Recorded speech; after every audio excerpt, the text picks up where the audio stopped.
Civil Services Pathshala. Success is a journey, not a sprint. Hello friends, welcome you all to my YouTube channel. स्वागत है आप सभी का हमारे YouTube channel पर।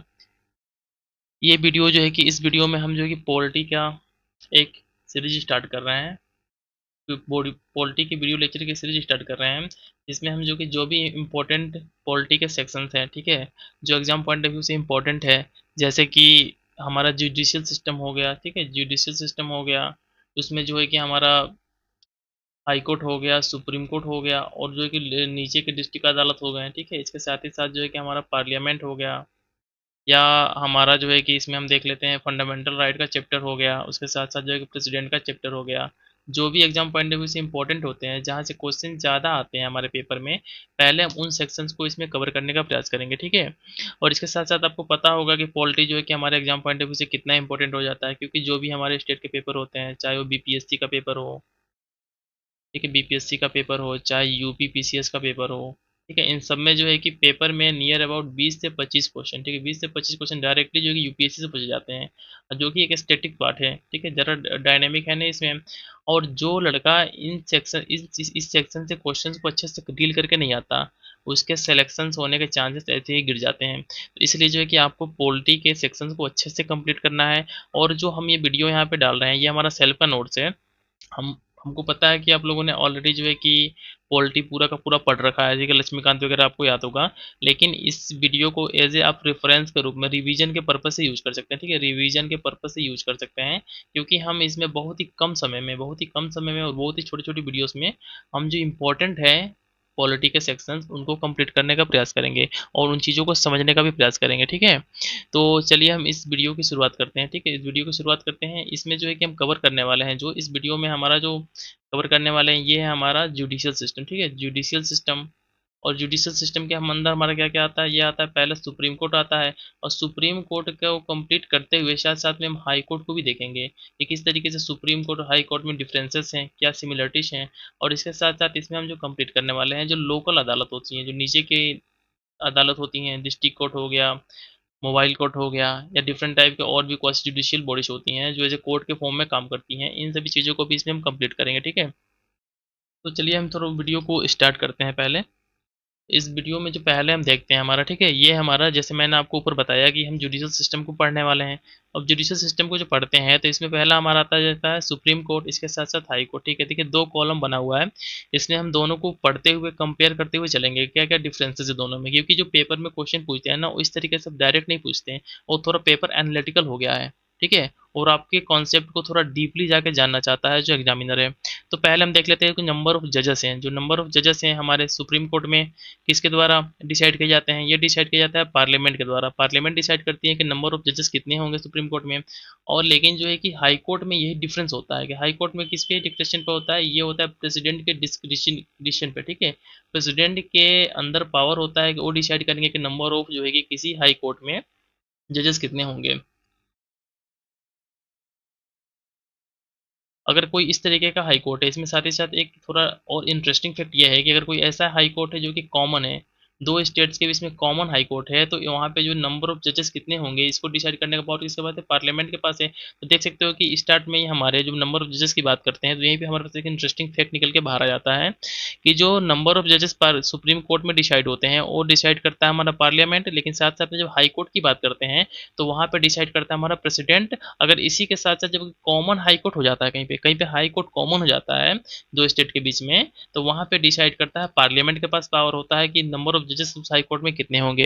ये पावर किसके पास होता है, ये होता है हमारे पास पार्लियामेंट के पास में, ठीक है। ये इंपॉर्टेंट है, इस पॉइंट को अच्छे से आप देख लीजिएगा। अब देख लेते हैं सेकंड में हमारा क्या, टेन्योर ऑफ जजेस, जो जजेस होते हैं उनका जो कार्यकाल कितने साल का होता है।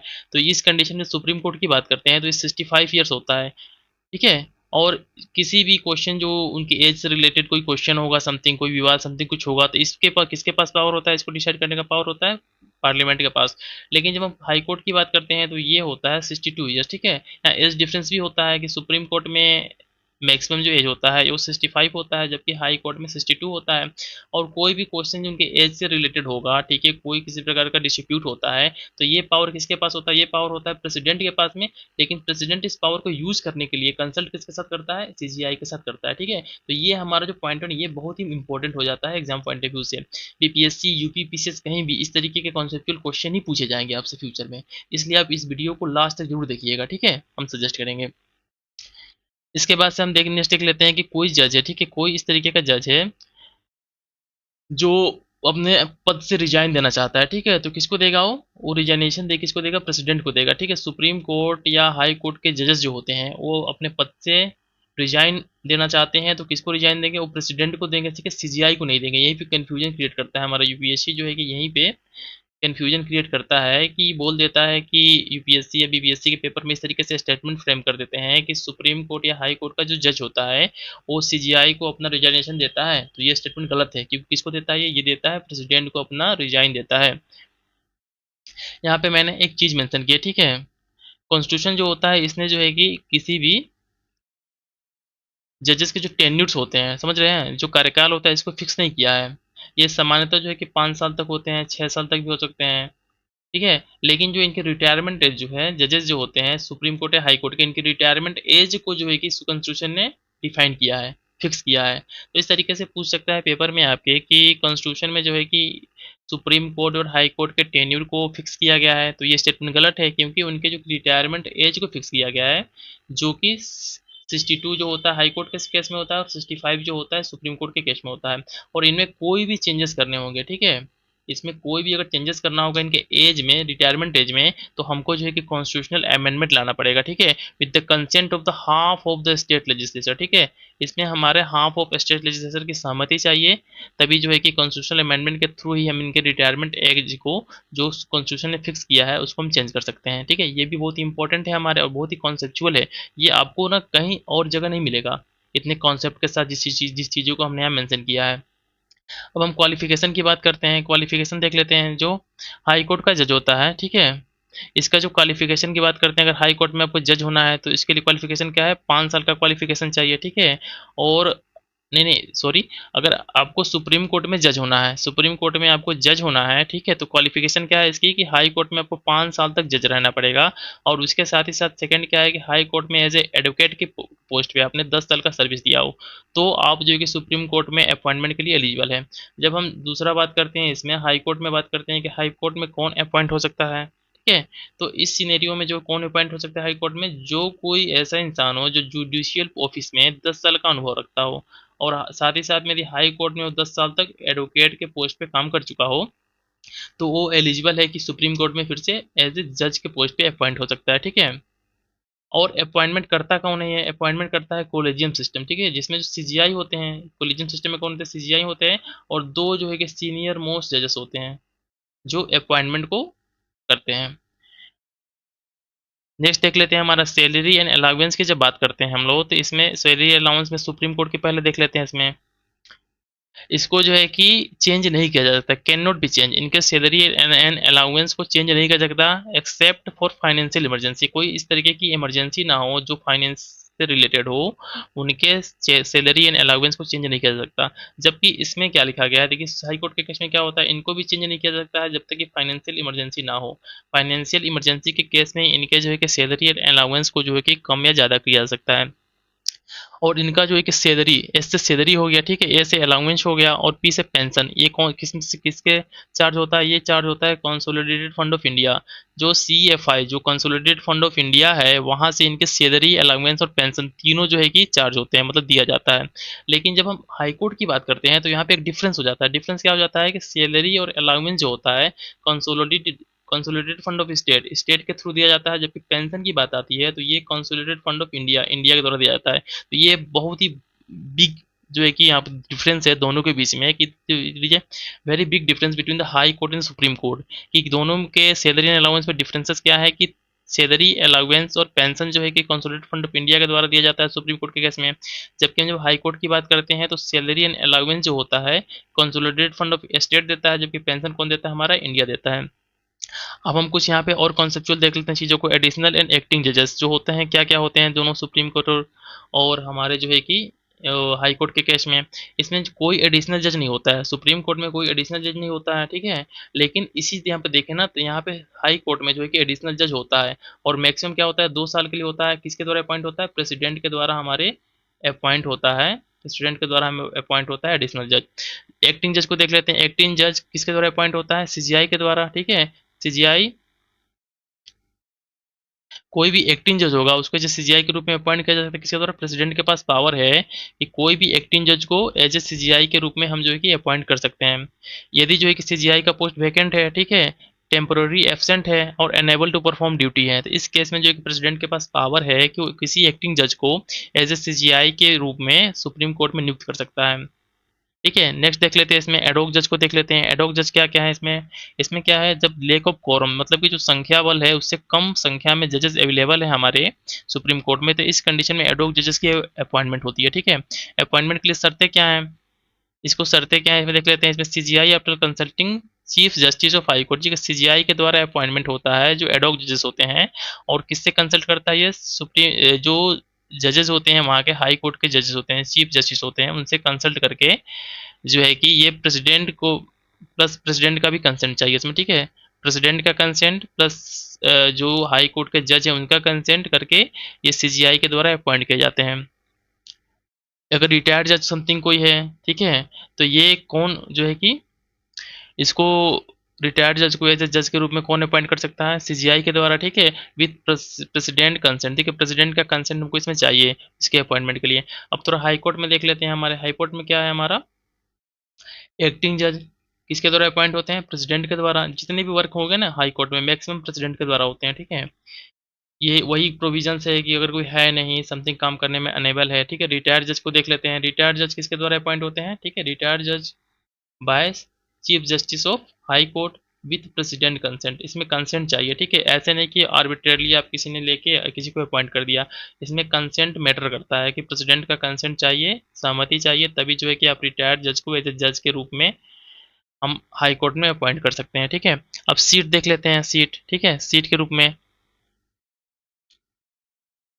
अगर सीट की बात करते हैं तो इसमें लिखा हुआ है कि chief justice of India note president. ठीक है, चीफ जस्टिस ऑफ इंडिया का पास पावर होता है can declare other seat with the approval of the president. ठीक है, लेकिन उसमें अप्रूवल प्रेसिडेंट का चाहिए और डिक्लेयर कौन करेगा, हमारा सीजीआई करेंगे। ठीक है, अब जुरिडिक्शन की बात करते हैं हम। जुरिडिक्शन का क्या है, जुरिडिक्शन को जो है कि चेंज, ठीक है, किया जा सकता है किसके द्वारा, पार्लियामेंट के द्वारा। इस तरीके से आपके पेपर में एक क्वेश्चन फ्रेम कर सकता है कि क्या सुप्रीम कोर्ट के जुरिडिक्शन को चेंज किया जा सकता है, तो हाँ किया जा सकता है, लेकिन उसके जुरिडिक्शन को कम नहीं किया जा सकता। ठीक है, उनके जुरिडिक्शन को हम लोग जो है कि डिक्रीज नहीं कर सकते, भले इंक्रीज कर सकते हैं, या जिस तरीके का स्टेटस है उसी स्टेटस में रख सकते हैं। ठीक है, जब हम इसी कंडीशन को, जुरिडिक्शन की बात हम हाई कोर्ट की करते हैं, तो यहाँ देख सकते हो ना, यहाँ पे भी चेंज नहीं कर सकते हैं। ठीक है, by both parliament and the state legislature, मतलब कि ना ही पार्लियामेंट इसको चेंज कर सकता है, ना ही स्टेट लेजिस्लेचर इसको चेंज कर सकता है। ठीक है, और सॉरी, जो कि इसको जो कि चेंज कर सकता है कौन, पार्लियामेंट भी चेंज कर सकता है और साथ ही साथ में स्टेट लेजिस्लेचर भी चेंज कर सकता है, लेकिन इसको कर्टेल नहीं कर सकते, मतलब इसको कम नहीं कर सकते।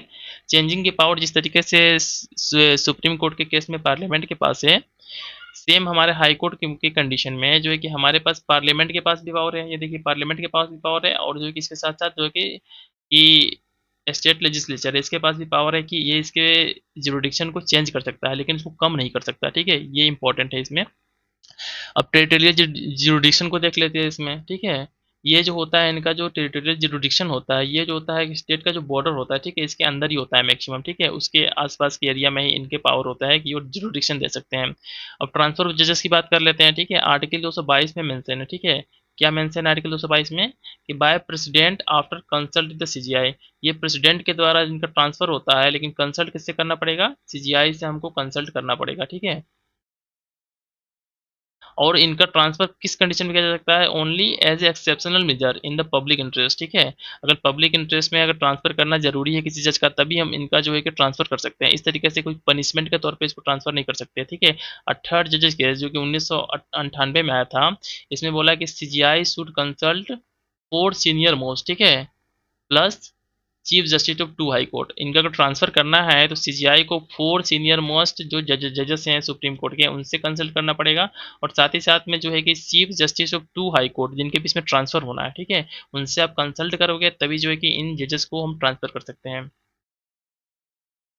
इस कंडीशन में देख सकते हो ना आप यहाँ पे एक अच्छी इंटरेस्टिंग बात यह है कि इसमें जो है कि सीजीआई ऑफ हाई कोर्ट, ठीक है, are consulted by the CJI not by the president, ठीक है। इसमें जो होता है जो चीफ जस्टिस हैं, ठीक है, हाई कोर्ट के, वो कंसल्ट करते हैं सीजीआई के साथ। इस कंडीशन में जो है कि हम प्रेसिडेंट के साथ कंसल्ट नहीं करते हैं। ये एक दो जो है कि कॉन्सेप्चुअल पॉइंट है, इस पॉइंट को आप लोग अच्छे से देख लीजिएगा, ठीक है। और ट्रांसफर के कंडीशंस क्या हैं? ये इज ए प्यूनिटिव मेजर के रूप में इनका ट्रांसफर नहीं हो सकता है, मतलब इनको पनिशमेंट देने के लिए ट्रांसफर नहीं कर सकते। यदि पब्लिक इंटरेस्ट में चीज़ों की ज़रूरत है, ठीक है, तभी हम जो है कि और बेटर एडमिनिस्ट्रेशन के लिए इन पर्पज से हम जो है कि इनका ट्रांसफर कर सकते हैं। यहाँ मैंने हिंदी में कुछ लिख रखा है, ठीक है, चीज़ों को और क्लेरिफाई करने के लिए। एक ट्रांसफर ऑफ जजेस किस तरीके से ट्रांसफर हो सकते हैं? प्रेसिडेंट के द्वारा होता है, बट सीजीआई से कंसल्ट करके, ठीक है, सीजीआई से कंसल्ट करना पड़ता है। और सीजीआई कंसल्ट करते हैं किसके साथ? 4 सीनियर मोस्ट जजेस, ठीक है, plus chief justice of 2 high court, ठीक है। ये बहुत ही इंपॉर्टेंट है, इसलिए मैंने यहाँ पे लिख रखा है इसको, ठीक है। इसको जो अच्छे से आप लोग देख के याद कर लीजिएगा। अब नेक्स्ट देख लेते हैं हम लोग, ठीक है,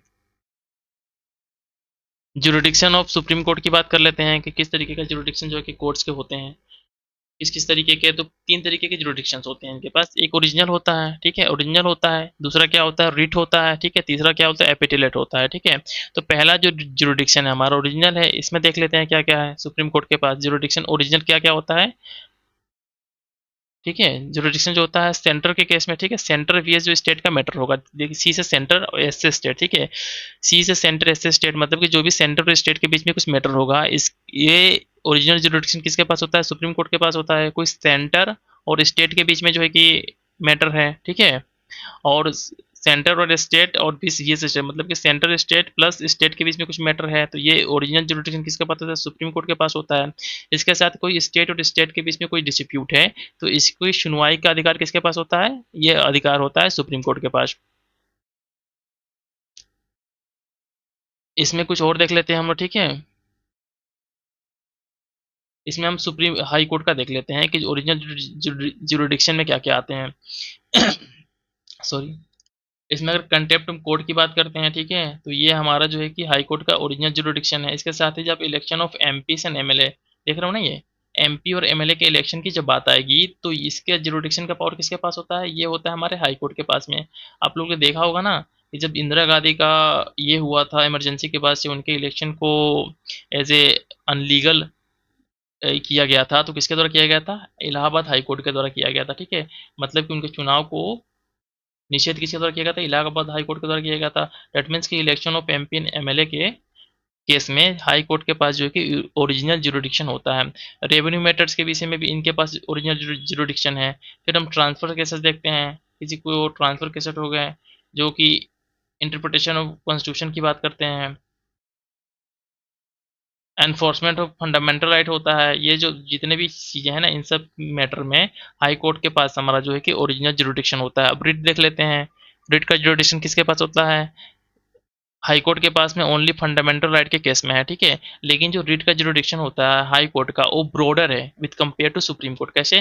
फंडामेंटल राइट पर भी है और इंडी लीगल राइट्स पर भी है। इवन आउटसाइड इट्स टेरिटोरियल, जो उनका टेरिटरी जुरिडिक्शन है उसके बाहर भी ये जो है कि इनके पास पावर होता है रिट को पास करने का, ठीक है। अगर कोई इस तरीके की घटना जो उनके टेरिटरी में हो चुकी है, अधिकार क्षेत्र में हुआ है, लेकिन उनके जुरिडिक्शन के बाहर है, तो भी जो है कि रिट जो है कि जारी कर सकता है सुप्रीम हाई कोर्ट। अब हम इनका जो तीसरा अधिकार देख लेते हैं, ये क्या है? एपिटेलेट है। इसमें क्या है? ये जो है कि आर्टिकल 132 में मेंशन है सुप्रीम कोर्ट का, ठीक है। High court certify require constitutional interpretation, ठीक है। अगर हाई कोर्ट में इस तरीके का कोई मैटर है जिसमें कॉन्स्टिट्यूशनल इंटरप्रिटेशन चाहिए, तो वो उसको किसके पास ट्रांसफर कर देता है? सुप्रीम कोर्ट के पास में, ठीक है। सिविल का मैटर किसके पास है? आर्टिकल 136 में मेंटेन है, ठीक है। लेकिन जो है कि पहले हाई कोर्ट उसको सर्टिफाई करेगा, उसके बाद से जो है कि उसको सुप्रीम कोर्ट को ट्रांसफर कर देगा। क्रिमिनल का मैटर जो है कि किसके पास है? ये एपिटेलेट है। ये क्या है? 134 में मेंशन है। हाई कोर्ट रिजर्व एक्विटल, ठीक है, डेथ ऑफ ठीक है। यदि 10 साल से कम का कुछ देर का सेंटेंस है, ठीक है, तो इस कंडीशन में भी जो है कि एपिटेलेट जुरिडिक्शन किसके पास होता है, हमारा ज़्यादा का जगह है तो ये होता है हमारे पास सुप्रीम कोर्ट के पास में। ये कुछ यहाँ पे देख सकते हो ना, स्पेशल पिटीशन होता है आर्टिकल 136 में, ठीक है, इंपॉर्टेंट आर्टिकल्स हैं ये एग्जाम पॉइंट ऑफ व्यू से। किसी प्रकार का कोई कोर्ट स्थापित करना हो, कोर्ट बनाना हो या ट्राइब्यूनल बनाना हो, तो ये एपिटेलेट जुरिडिक्शन के अंदर में आता है। और किसके पास पावर है, सुप्रीम कोर्ट के पास पावर है। इसमें मिलिट्री कोर्ट जो कि शामिल नहीं है। इसमें हम इसके साथ साथ अब इस जुरिडिक्शन की बात करते हैं तो हम देख लेते हैं ये हाई कोर्ट के बारे में। तो इसका जो होता है वाइडर देन ओरिजिनल जुरिडिक्शन, ठीक है। जो ओरिजिनल जुरिडिक्शन होता है उससे इसका वाइडर इसके पास अधिकार होता है कि सिविल और क्रिमिनल दोनों मैटर में, ठीक है। सिविल में यहाँ पे कुछ मैटर्स दिए हुए हैं जो एग्जाम पॉइंट ऑफ व्यू से उतना इंपॉर्टेंट है नहीं, फिर भी देख लीजिएगा। हमको बस ये पता होना चाहिए कि सिविल जुरिडिक्शन होता है और क्रिमिनल क्रिमिनल जुरिडिक्शन होता है, ये जो हमारा एपिटेलेट जुरिडिक्शन के अंदर में आता है। और ये जो होता है original jurisdiction of high court से ब्रॉडर होता है। नेक्स्ट हमारा क्या है, एडवाइजरी, ठीक है, और सुपरवाइजरी। ये दोनों देख लेते हैं। एडवाइजरी जो होता है हमारा, ठीक है, ये कौन करता है, हमारा सुप्रीम कोर्ट करता है। और सुपरवाइजरी कौन करता है, हमारा ये हाई कोर्ट करता है, ठीक है, बाय प्रेसिडेंट। अगर प्रेसिडेंट किसी प्रकार का कोई एडवाइजरी मांगता है सुप्रीम कोर्ट से जो रिलेटेड हो क्वेश्चन ऑफ लॉ और फैक्ट ऑफ पब्लिक इंपॉर्टेंस, ठीक है, तो सुप्रीम कोर्ट के पास अधिकार है कि वो रिफ्यूज भी कर सकता है, ठीक है, अपना ओपिनियन देने से उनको। लेकिन अगर इस तरीके का कोई मैटर हो जो प्री कॉन्स्टिट्यूशनल ट्रीटी से रिलेटेड हो, एग्रीमेंट हो, ठीक है, तो वहाँ पे जो है कि सुप्रीम कोर्ट का अपना ओपिनियन प्रेसिडेंट को देना ही पड़ता है। वहाँ पे वो बाधित होता है कि उसको देना पड़ेगा। अब हम सुपरवाइजरी जुरिडिक्शन की बात करते हैं तो ये जुरिडिक्शन किसके पास होता है, ये हमारे हाई कोर्ट के पास होता है। और ये बहुत ही ज़्यादा होता है, ठीक है, वेरी ब्रॉड होता है ये।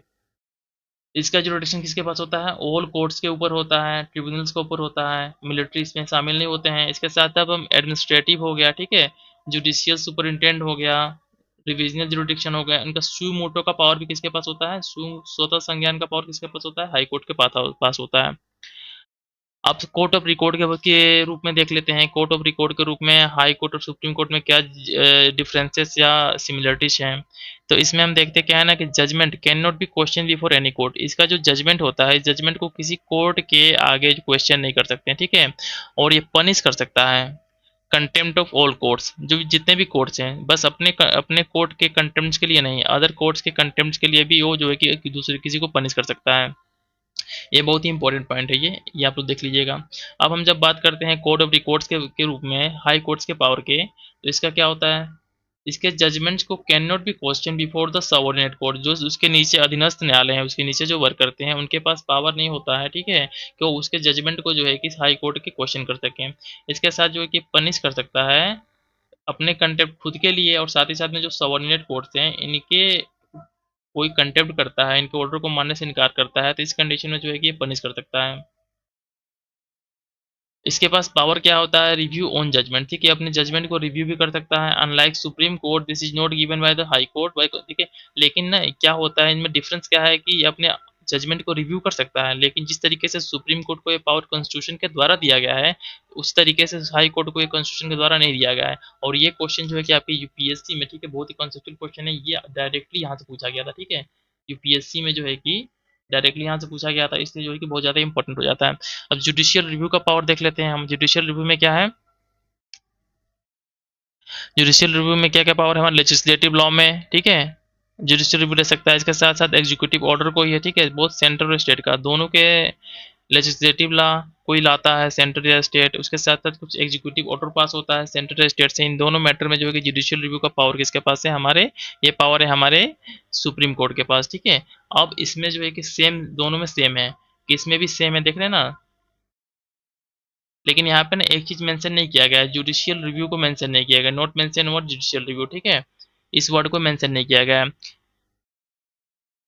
कॉन्स्टिट्यूशन में जो है कि जुडिशियल रिव्यू वर्ड को मेंशन नहीं किया गया है, ठीक है।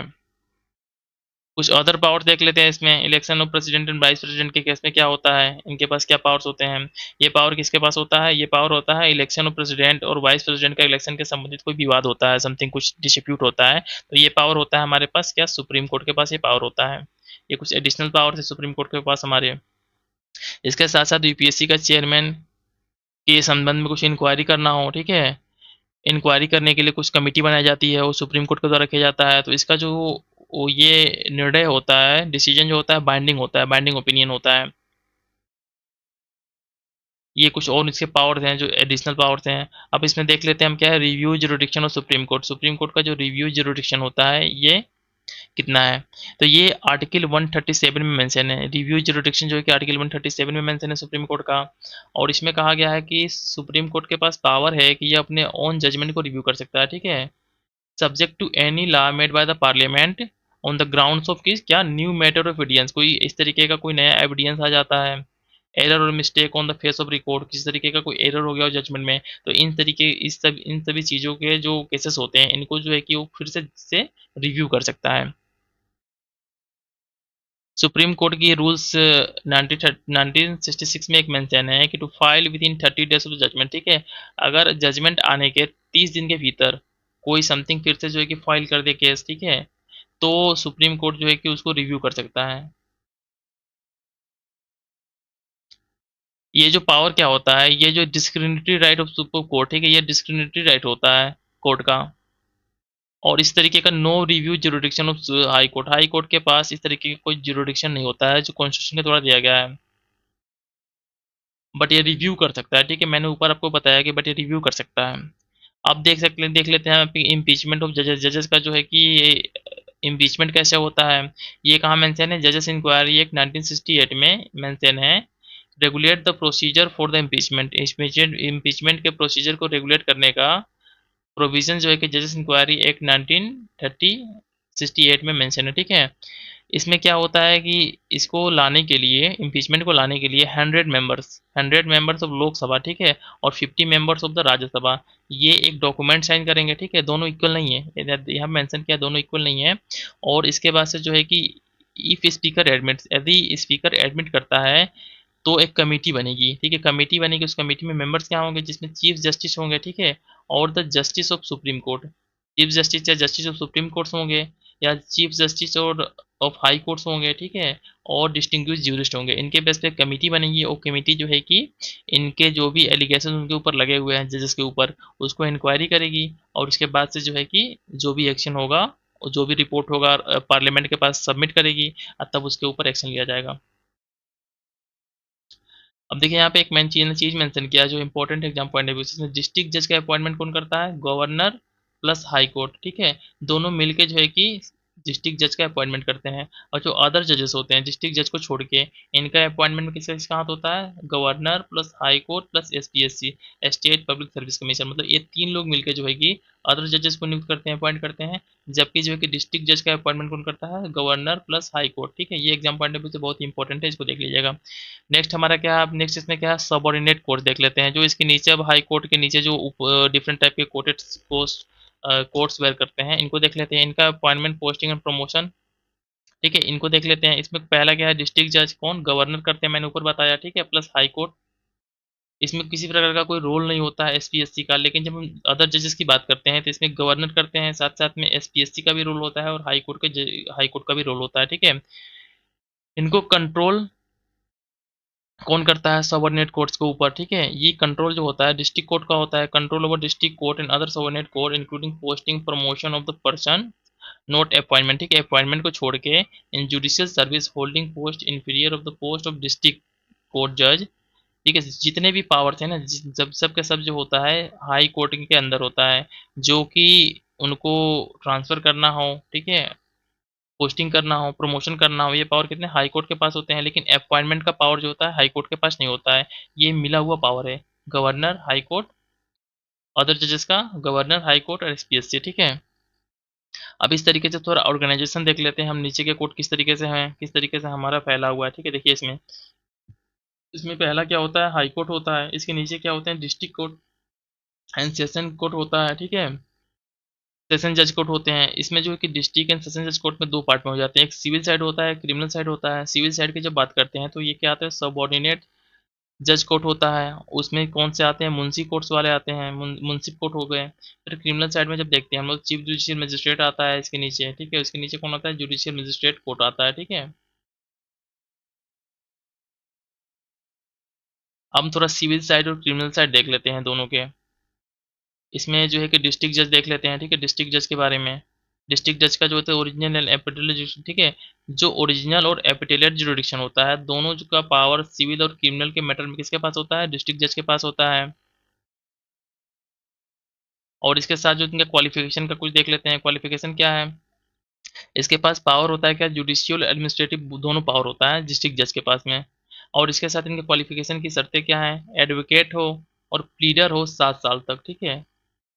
तो जो है कि किसी व्यक्ति को डिस्ट्रिक्ट कोर्ट के रूप में अपॉइंट, डिस्ट्रिक्ट जज के रूप में अपॉइंट किया जा सकता है, ठीक है। और इसका रिकमेंडेशन कौन करता है? रिकमेंडेशन करता है high court. High court recommendation करता है, तब गवर्नर जो कि इसको अपॉइंट कर देते हैं।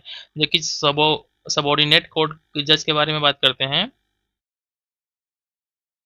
इनका जो सिविल सीट्स होते हैं, इनके ऊपर जो है कि बहुत अच्छा खासा मतलब पावर होता है। जितना पावर होता है इनका सिविल सीट्स के ऊपर होता है, ठीक है। और ये जो है कि सिविल और क्रिमिनल मैटर, ठीक है, दोनों मैटर को डील कर सकते हैं। जो सब ऑर्डिनेट जज होते हैं, ये क्रिमिनल और जो है कि सिविल दोनों मैटर को डील करते हैं। जबकि चीफ जुडिशियल मजिस्ट्रेट की बात करते हैं जब, तो इसके पास जो मैक्सिमम पनिशमेंट का पावर होता है वो 7 साल तक। 7 साल तक का जो पनिशमेंट होता है वो चीफ जुडिशियल मजिस्ट्रेट दे सकता है, लेकिन डेथ सेंटेंस नहीं दे सकता, ठीक है, डेथ सेंटेंस नहीं दे सकता। और जब म्युनिसिपल कोर्ट की बात करते हैं हम सी में, तो इसमें जो सिविल केसेस के मैटर में इनके पास पावर होता है। सिविल के जो भी सिविल केसेस होंगे उनको कौन डील करेगा? म्युनिसिपल कोर्ट डील करेगा। अब जुडिशियल मजिस्ट्रेट की बात करते हैं, ये इसके पास पावर होता है कि मैक्सिमम 3 साल तक, 3 साल तक का जो है कि सजा ये किसी व्यक्ति विशेष को दे सकता है। अब कुछ स्पेशल कोर्ट्स होते हैं, जैसे कि लोक अदालत हो गए, ठीक है, इनको देख लेते हैं। लोक अदालत को, लोक अदालत, ठीक है, इसको एस्टेब्लिश किया गया था लीगल सर्विस अथॉरिटी एक्ट 1987 के द्वारा। 1987 लीगल सर्विस अथॉरिटी एक्ट 1987 के द्वारा लोक अदालत को एस्टेब्लिश किया गया था। इनके पास कौन से केसेस जाते हैं? ठीक है, इनके पास केसेस जाते हैं जो केसेस जो कि पेंडिंग होते हैं कोर्ट्स के पास में, या प्री लिटिगेशन स्टेज में होते हैं, ठीक है। इनको चेयर कौन करता है? इनको चेयर करते हैं जुडिशियल ऑफिसर चेयर करते हैं। इनके मेंबर्स कौन कौन होते हैं? लॉयर्स होते हैं, सोशल वर्कर्स इनके मेंबर्स होते हैं। इनके पास उस तरीके के ऑफेंसेस के लिए जुरिडिक्शन का पावर नहीं होता है जो कि नॉन कंपाउंडेबल नेचर के होते हैं, जिनको बोलते हैं गैर समनीय अपराध, जैसे कि रेप हो गए, मर्डर हो गए। इन केसेस में जो है कि इनके पास पावर नहीं होता है। इनके पास जो पावर होता है ये जो कि same as a civil court, civil court के समान ही पावर होता है अंडर द सीआरपीसी, ठीक है। पावर टू एक्सरसाइज ओन, इनके पास पावर होता है कि अपने खुद के प्रोसीजर को स्पेसिफाई कर सकते हैं, ठीक है। और इनका जो अवार्ड होता है, इनका जो जजमेंट होता है वो फाइनल एंड बाइंडिंग होता है, ठीक है। आप कहीं भी अपील नहीं कर सकते किसी कोर्ट में। अगर यहाँ पे आप लोक अदालत में जाते हैं, दो लोग अपने मैटर्स को लेके, तो इनका जो जजमेंट होता है वो फाइनल एंड बाइंडिंग होता है, दोनों लोग को मानना पड़ेगा और अंतिम होता है। इसके बाद से आप कहीं अपील नहीं कर सकते, ठीक है।